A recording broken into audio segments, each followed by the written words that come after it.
پاک چین اقتصادی راہداری منصوبہ اور 2018 کے حوالے سے اس کے ذہن میں کیا ہے، یہ ہم پوچھتے ہیں۔ اس کے لیے ہمیں جوائن کیا ہے وفاقی وزیر برائے پلاننگ جناب احسن اقبال نے۔ بہت بہت شکریہ احسن اقبال صاحب۔ پاک چین اقتصادی راہداری منصوبے کے حوالے سے جو حکومت کا ایک بہت اہم منصوبہ ہے، 2018 کے لیے کیا ہدف رکھا ہے کہ جب آپ الیکشنز میں جا رہے ہوں گے اس وقت پاک چین اقتصادی راہداری منصوبہ کتنا راستہ طے کر چکا ہوگا؟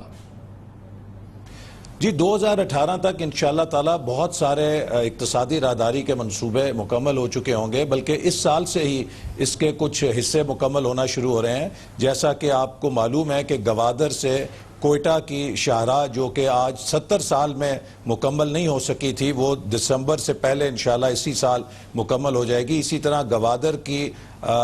جو شاہراہ ہے خزدار اور رتو ڈیرو سکھر، وہ بھی اسی سال کے اختتام تک انشاءاللہ تعالی امید ہے مکمل ہو جائے گی۔ اس کے علاوہ اگلے سال کافی توانائی کے منصوبے ہیں جو تیار ہو جائیں گے، جس میں پورٹ قاسم کا منصوبہ ہے 1320 میگا واٹ کا، پھر سائی وال کا منصوبہ ہے 1320 میگا واٹ کا، پھر کافی ونڈ انرجی کے پروجیکٹس ہیں، سولر انرجی کے پروجیکٹس ہیں جو اگلے سال تیار ہو جائیں گے۔ اس کے ساتھ پھر 2018 میں مزید ہمارے توانائی کے منصوبے ہیں جو تیار ہو جائیں گے، ٹرانسمیشن لائن تیار ہوگی۔ اسی طرح جو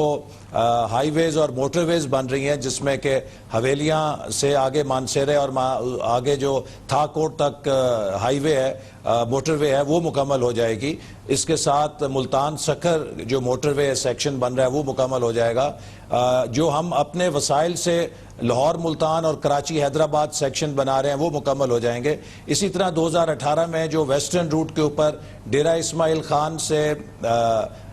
برہان تک سڑک بن رہی ہے، یہ بھی انشاءاللہ مکمل ہو جائے گی، اور ڈیرہ اسماعیل خان سے لے کر زوب کے ذریعے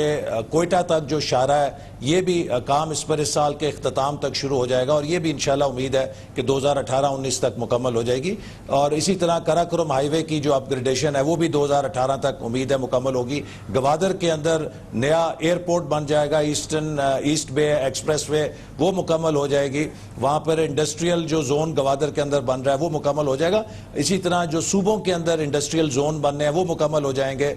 پاکستان اور چین کے درمیان فائبر آپٹک کیبل جو ہے وہ 2018 تک لے ہو چکی ہوگی۔ تو ایک بہت بڑا پورٹ فولیو ہے، اور یہ پاکستان کی تاریخ میں پہلے کبھی نہیں ہوا کہ اتنی مختصر مدت کے اندر ہم نے اتنے بڑے منصوبوں کو ایکچولائز کیا ہو، امپلیمنٹ کیا ہو، اور ان کو ہم زمین کے اوپر کھڑا کریں گے انشاءاللہ۔ بہت بہت شکریہ جناب احسن اقبال۔ ہم تو گنتی بھول گئے وہ تمام چیزیں جو احسن اقبال صاحب نے گنائی، اور زبانی ان کو یاد تھا کہ یہ سب کچھ 2018 تک ہو جائے گا۔ حکومت کا فوکس ہے ایک جانب 2018 اور دوسری جانب اس کا شارٹ ٹرم فوکس ہے 2 نومبر 2017، یعنی کہ اب سے محض 11 دن بعد تک کا۔ 2018 کا ایک اور حکومت کا بہت اہم منصوبہ ہے، وہ پنجاب کے لیے ہے، اور پنجاب کے لاہور کے لیے ہے اورنج لائن منصوبہ، جو کہ اورنج لائن کا منصوبہ میٹرو کے لیے، میٹرو کے حوالے سے سب سے بڑا منصوبہ ہے۔ لاہور کے لیے ماس ٹرانزٹ کا بہت بڑا منصوبہ ہے، پاکستان کا سب سے بڑا منصوبہ، پنجاب کا سب سے بڑا منصوبہ ہے۔ اسے بھی 2018 میں آپریشنل ہونا ہے۔ 2018 میں جب آپریشنل ہوگا لاہور والوں کے ظاہر ہے کہ مزے ہو جائیں گے، لیکن فی الحال اس منصوبے کا جو حال ہے اور اس کی وجہ سے لاہوریوں کا جو حال ہے، یہ فی الحال تو یہ وبال جان ہے۔ اس کا ایک رخ دکھاتے ہیں چھوٹے سے وقفے کے بعد۔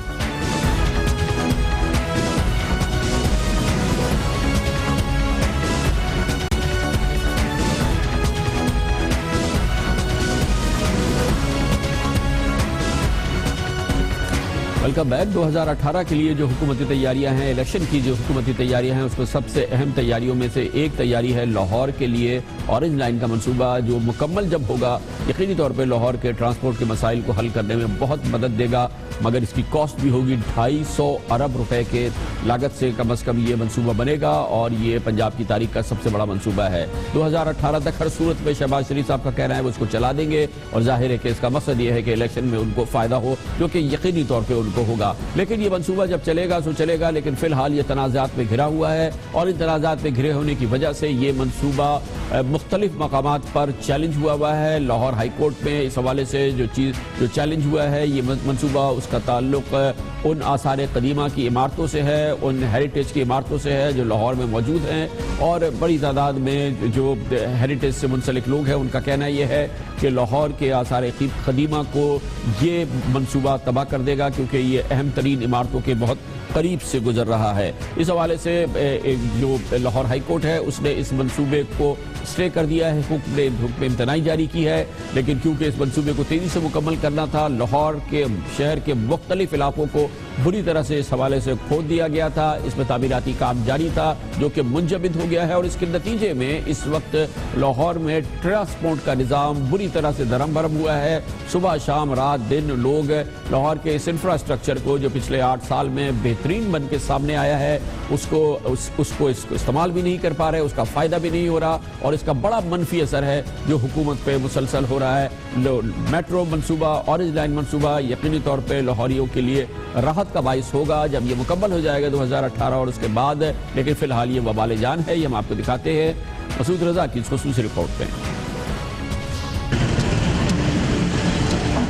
ملک میں پہلی جدید ترین میٹرو ٹرین سروس کی تعمیر مسلسل تاخیر کا شکار ہے۔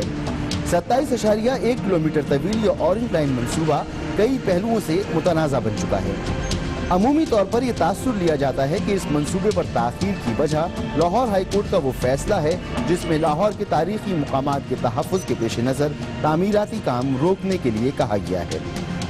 اس صورتحال میں عوام کے لیے شدید مشکلات پیدا ہو گئی ہیں، جن کی آمد و رفت سے لے کر کاروبار اور صحتیں تک متاثر ہو رہی ہیں۔ یہاں سے اتنی ڈسٹ اڑتی ہے، ہمارا جو مطلب ہے سانس کے پرابلم ہوتے ہیں، بہت مشکلات کا سامنا ہے۔ منصوبے کی وجہ سے ہمارے کاروبار بند ہیں، بہت مصیبت، بہت مشکلات ادھر، بیماریوں کا بہت سامنا کرنا پڑ رہا ہے یہ ڈسٹ کی وجہ سے۔ سارا دن مٹی کھاتے رہتے ہیں، ہم کاروبار بند پڑے ہوئے ہیں تو کام بند ہے، ایک کاروبار بہت متاثر ہوئے ہیں، ایک ہمارے جو مین پرابلم ہے ہر وقت ٹریفک جام رہتی ہے۔ توڑ کے یہ کام مکمل ہونے دیں، یہ حکومت ہے انہوں نے تو کر لینا ہے، دنیا چاہے جہاں مرضی چلی جائے۔ مہربانی کر کے اس کام کو جلدی سے جلدی ختم کروایا جائے تاکہ ہم خوشحالی کی طرف جا سکیں۔ مگر حقیقت یہ ہے کہ یہ 11 مقامات جن میں شالامار باغ، گلابی باغ، بدھو کا مقبرہ، Lakshmi building, general post office, ایوان اوقاف، supreme court Lahore registry, saint Andrew church, مزار حضرت موج دریا، چوبرجی اور شہزادی زیب النساء کا مقبرہ شامل ہیں۔ یہ تمام تاریخی مقامات 27.1 کلومیٹر میں سے بامشکل 1 سے 2 کلومیٹر کے علاقے میں واقع ہیں، جس کا مطلب یہ ہے کہ باقی ماندہ رقبے پر کام اسی رفتار سے ہونا چاہیے تھا جس کا دعویٰ کیا گیا تھا۔ یہ منصوبہ اکتوبر 2015 میں شروع ہوا اور اپریل 2017 میں یعنی 18 ماہ میں مکمل ہونا تھا۔ اب 6 ماہ باقی ہیں، لیکن ستمبر 2016 تک اس پروجیکٹ کے سب سے بڑے کانٹریکٹر نے صرف 52% کام مکمل کرنے کا دعویٰ کیا ہے۔ آزاد ذرائع کام کی رفتار مزید سست ہونے کی تصدیق کر رہے ہیں۔ دوسرا معاملہ لاہور ہائی کورٹ کے اسٹے آرڈر کا ہے، جس پر حکومت پنجاب بجائے اس کے کہ کوئی متبادل حل تلاش کرتی، سپریم کورٹ میں لاہور ہائی کورٹ کے فیصلے کو چیلنج کر رہی ہے، جس سے کام کی رفتار مزید سست ہونے کا اندیشہ ہے۔ اس منصوبے کو کتنے غیر پیشہ ورانہ طریقے سے آگے بڑھانے کی کوششیں کی جاتی رہی ہیں، اس کا اندازہ اس بات سے لگایا جا سکتا ہے کہ کچھ مقامات پر تعمیرات مکمل کر کے توڑی گئیں اور پھر کی گئیں۔ اتنا ہی نہیں، صرف اور صرف 12 ماہ کے دوران اس منصوبے پر کام کرنے والے 26 مزدور اور شہری مختلف حادثات میں اپنی جانوں سے ہاتھ دھو چکے ہیں، جبکہ اس منصوبے میں مزید تاخیر اس مہنگے ترین منصوبے کو مزید مہنگا بنا رہی ہے۔